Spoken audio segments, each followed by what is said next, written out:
ನಮ್ಮ ಮಂಡ್ಯ ಜಿಲ್ಲೆ ನಾಯಕರಾಗಿರ್ತಕ್ಕಂಥ ಪುಟ್ಟರಾಜಣ್ಣ ಅವರ ನೇತೃತ್ವದಲ್ಲಿ JDLPಯ ನಾಯಕರಾಗಿ ನೂತನವಾಗಿ ಅವರ ಕಾರ್ಯವನ್ನು ನಿರ್ವಹಿಸ್ತಾ ಇರ್ತಕ್ಕಂಥ ಸುರೇಶ್ ಬಾಬುಣ್ಣನ ಜೊತೆಗೂಡಿ ಈಗ ತಾನೇ ಪುಟ್ಟರಾಜಣ್ಣ ಅವರು ಮಾತನಾಡಬೇಕಾದ್ರೆ ಹೇಳ್ತಾಯಿದ್ರು 2018ರಲ್ಲಿ ಮಾನ್ಯ ಕುಮಾರಣ್ಣ ಅವರು ಈ ರಾಜ್ಯದ 2ನೇ ಬಾರಿ ಮುಖ್ಯಮಂತ್ರಿಗಳಾದಂಥ ಸಂದರ್ಭದಲ್ಲಿ ಏನಿವತ್ತು ಇಲ್ಲಿ ಬ್ರಿಡ್ಜನ್ನು ನಾವು ನೋಡ್ಬೋದು, ಈ ಸೇತುವೆನ ನೋಡ್ಬೋದು, ಅವರು ಶಂಕುಸ್ಥಾಪನೆಯನ್ನು ಮಾಡಿದಂಥ ಒಂದು ಸಂದರ್ಭ ಬಹುಶಃ ಇನ್ನೊಂದು 6 ತಿಂಗಳಲ್ಲಿ ಇದು ಮುಕ್ತಾಯ ಆಗುತ್ತೆ ಅಂತಕ್ಕಂಥದ್ದು ಈಗ ತಾನೇ ಪುಟ್ಟರಾಜಣ್ಣ ಅವರು ನನಗೆ ಮಾಹಿತಿಯನ್ನು ತಿಳಿಸ್ತಾ ಇದ್ರು. ಇದೇ ತಿಂಗಳು ಅಂದರೆ ಇವತ್ತು 1ನೇ ತಾರೀಕು 11ನೇ ತಾರೀಕಂದು ಕಾವೇರಿ ತಾಯಿಯ ಮಾತೆಯ ಒಂದು ಪೂಜೆಯನ್ನು ಮಾಡಿ ತದನಂತರ ಇವತ್ತು ಗದ್ದೆಯಲ್ಲಿ ನಾಟಿಯನ್ನು ಹಾಕ್ತಕ್ಕಂಥ ಒಂದು ಕಾರ್ಯಕ್ರಮಕ್ಕೆ ಇವತ್ತು ಮಾನ್ಯ ಕುಮಾರಣ್ಣ ಅವರು ಚಾಲನೆ ಕೊಡಲಿದ್ದಾರೆ. ಕಳೆದ ವರ್ಷ ಏನು ನಮ್ಮ ರೈತಾಪಿ ವರ್ಗದ ತಂದೆ ತಾಯಂದಿರುಗಳು ಬರಗಾಲಕ್ಕೆ ಒಳಗಾಗಿರ್ತಕ್ಕಂಥದ್ದನ್ನು ನಾವೆಲ್ಲ ನೋಡಿದ್ದೇವೆ. ಆದರೆ ಈ ಬಾರಿ ಮಾನ್ಯ ಕುಮಾರಣ್ಣ ಅವ್ರನ್ನ ಏನು ಜಿಲ್ಲೆಯ ಜನತೆ ಅವರ ಒಂದು ಆಶೀರ್ವಾದದಿಂದ ಸಂಸದರಾಗಿ ಆಯ್ಕೆ ಮಾಡ್ತಕ್ಕಂಥದ್ದು ಅಷ್ಟೇ ಅಲ್ಲ, ಇವತ್ತು ಶ್ರೀ ನರೇಂದ್ರ ಮೋದಿಜಿ ಅವರ ಒಂದು ಕ್ಯಾಬಿನೆಟ್ನಲ್ಲಿ ಒಂದು ಸಚಿವರಾಗಿ ಈ ದೇಶವನ್ನು ಮತ್ತು ನಮ್ಮ ರಾಜ್ಯವನ್ನು ಕಟ್ತಕ್ಕಂಥದ್ದಕ್ಕೆ ಒಂದು ಹೊಸ ಶಕ್ತಿಯನ್ನು ತುಂಬಿಸ್ಕೊಟ್ಟಿರ್ತಕ್ಕಂಥದ್ದು ಜಿಲ್ಲೆಯ ಜನತೆ. ಅವರ ಜೊತೆಯಲ್ಲಿ ವಿಶೇಷವಾಗಿ 11ನೇ ತಾರೀಕಂದು ಏನು ಎಲ್ಲ ನಮ್ಮ ತಾಯಂದ್ರ ಜೊತೆ ಈ ಭಾಗದಲ್ಲಿ ಇರ್ತಕ್ಕಂಥ ಎಲ್ಲ ರೈತಾಪಿ ವರ್ಗದ ತಾಯಂದ್ರ ಜೊತೆ ಭತ್ತವನ್ನು ನಾಟಿ ಮಾಡ್ತಕ್ಕಂಥ ಒಂದು ಕಾರ್ಯಕ್ರಮಕ್ಕೆ ಮಾನ್ಯ ಕುಮಾರಣ್ಣ ಅವರು ಆಗಮಿಸ್ತಾ ಇದ್ದಾರೆ. ನಮ್ಮ ಪುಟ್ಟರಾಜಣ್ಣ ಅವರ ಒಂದು ನೇತೃತ್ವದಲ್ಲಿ ಅವರು ಇವತ್ತು ಈ ಕಾರ್ಯಕ್ರಮವನ್ನು ಅತ್ಯಂತ ಸುಗಮವಾಗಿ ಮಾಡ್ತಕ್ಕಂಥದ್ದನ್ನು ನಾವು ಅನೇಕ ಸಂದರ್ಭದಲ್ಲಿ ನೋಡಿದ್ದೇವೆ. ಹಾಗಾಗಿ ಅವರ ಜೊತೆಗೂಡಿ ನಾನು ಕೂಡ ಇರ್ತೇನೆ, ನಮ್ಮ ಜಿಲ್ಲೆಯ ಎಲ್ಲ ನಾಯಕರುಗಳು ಕೂಡ ಬರ್ತಾರೆ ಅಂತಕ್ಕಂಥದ್ದನ್ನ ಈ ಸಂದರ್ಭದಲ್ಲಿ ತಿಳಿಸ್ಲಿಕ್ಕೆ ಬಯಸ್ತೇನೆ. ಕಾವೇರಿ ಪೂಜೆ ಇಲ್ಲೇ ಪೂಜೆ ಏನಿಲ್ಲ ಬಿಟ್ಟಾಗಿದೆಯಲ್ಲ ಸರ್ಕಾರದಿಂದ ಮುಖ್ಯಮಂತ್ರಿಗಳು. ಇನ್ನೊಂದ್ ಕಡೆ ಮೂಡ ಪಾದಯಾತ್ರೆಗಾಗಲೇ ಬಿಜೆಪಿ ಹಮ್ಮಿಕೊಂಡಿದೆ, ಯಾವುದೇ ಕಾರಣಕ್ಕೂ ಹಿಂದೆ ಸರಿಯಾಗಿ ಮಾತಿಲ್ಲ, ನಾವು ಮಾಡೇ ಮಾಡ್ತೀವಿ ಬಿಜೆಪಿ ನಾಯಕರು.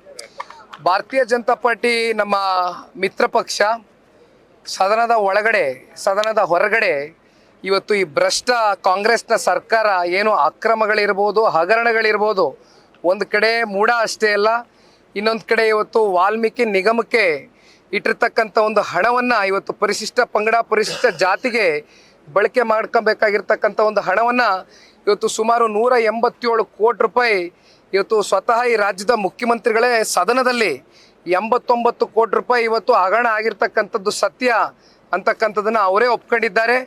ಬಹುಶಃ ಈ ದೇಶದ ಇತಿಹಾಸದಲ್ಲಿ ಈ ರೀತಿಯಾದಂಥ ಬ್ಯಾಂಕ್ ಮೂಲಕವಾದಂಥ ಟ್ರಾನ್ಸಾಕ್ಷನ್ಗಳು ಆಗಿರ್ತಕ್ಕಂಥದ್ದು ಬಹುಶಃ ಇದೇ ಮೊದಲನೇ ಬಾರಿ. ಹಾಗಾಗಿ ಇದು ಒಂದು ಕಡೆ. ಇನ್ನೊಂದು ಹಾಲು ಉತ್ಪಾದಕರುಗಳಿಗೆ ಇವತ್ತು ವಿಶೇಷವಾಗಿ ನಮ್ಮ ರೈತರುಗಳಿಗೆ ಹಾಲು ಉತ್ಪಾದಕರುಗಳಿಗೆ 1200 ಕೋಟಿ ರೂಪಾಯಿ ಕಳೆದ 9 ತಿಂಗಳಿಂದ ಇವತ್ತು ಬ್ಯಾಲೆನ್ಸ್ನ ಉಳಿಸ್ಕೊಂಡಿರ್ತಕ್ಕಂಥ ಸರ್ಕಾರ, ಜೊತೆಯಲ್ಲಿ ಸಾಕಷ್ಟು ರೈತಾಪಿ ವರ್ಗದ ತಂದೆ ತಾಯಂದಿರು ಆತ್ಮಹತ್ಯೆಗೆ ಶರಣಾಗ್ತಕ್ಕಂಥ ಒಂದು ಪರಿಸ್ಥಿತಿ ಇವತ್ತು ನಮ್ಮ ರಾಜ್ಯದಲ್ಲಿ ಏನು ಉದ್ಭವ ಆಗಿದೆ. ಇದಕ್ಕೆಲ್ಲ ಕಾಂಗ್ರೆಸ್ನ ಒಂದು ಸರ್ಕಾರ ಆಡಳಿತಕ್ಕೆ ಬಂದಾಗಿಂದನೂ ಏನು 15-16 ತಿಂಗಳಿಂದ ನಾವು ಇವನ್ನೆಲ್ಲ ಗಮನಿಸ್ಕೊಂಡ್ಬಂದಿದ್ದೀವಿ. ಇದರ ವಿರುದ್ಧವಾಗಿ ಜನತಾದಳ ಪಕ್ಷ, ಭಾರತೀಯ ಜನತಾ ಪಾರ್ಟಿ ಇಬ್ಬರು ಕೂಡ ಒಗ್ಗಟ್ಟಾಗೆ ಇವತ್ತು ಈ ಭ್ರಷ್ಟ ಕಾಂಗ್ರೆಸ್ನ ಸರ್ಕಾರವನ್ನು ಈ ರಾಜ್ಯದಿಂದ ತೊಲಗಿಸೋವರೆಗೂ ನಾವು ಹೋರಾಟ ಮುಂದುವರಿಸ್ತೇವೆ. ಯಾವ ಬಿರ್ಕಿನ ಪ್ರಶ್ನೆ ಇಲ್ಲಣ್ಣ. ಒಂದು ನಿಮಿಷ, ತಾವು ಗಮನಿಸ್ತಾ ಇದ್ದೀರಿ, ರಾಜ್ಯದ ಹಲವೆಡೆ ಇವತ್ತು ಪ್ರವಾಹ ಕೈಗೊಂಡಿರ್ತಕ್ಕಂಥದ್ದು, ಅನೇಕ ಪ್ರದೇಶಗಳು ಇವತ್ತು ಜಲಾವೃತಗೊಂಡಿರ್ತಕ್ಕಂಥದ್ದು, ಜೊತೆಯಲ್ಲಿ 10ರಿಂದ 12 ಜಿಲ್ಲೆ ಇವತ್ತೇನು ನೀವೇ ಮಾಧ್ಯಮದಲ್ಲಿ ಪ್ರಸಾರ ಮಾಡ್ತಿದ್ದೀರಿ ನಮ್ಮ ಕಣ್ಣು ಮುಂದೆ.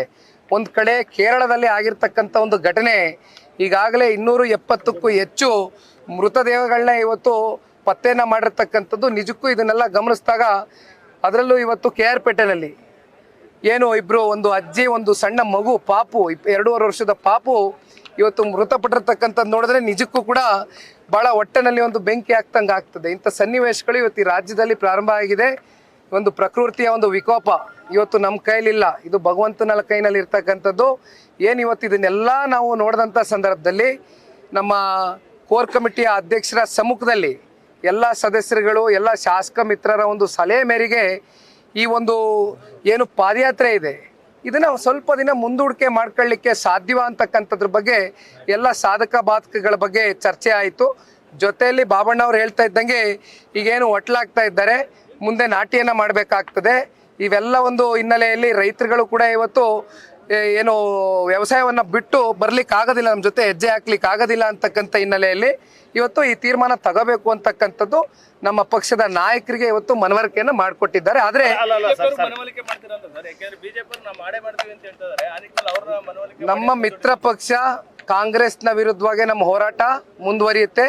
ಭಾರತೀಯ ಜನತಾ ಪಾರ್ಟಿ ಏನಾದರೂ ಪಾದಯಾತ್ರೆ ಮಾಡ್ತಾರೆ ಅಂತಕ್ಕಂಥದ್ದಾದ್ರೆ ಅದಕ್ಕೆ ನಾವು ಬೆಂಬಲ ಸೂಚಿಸ್ತೀವಿ. Thank you.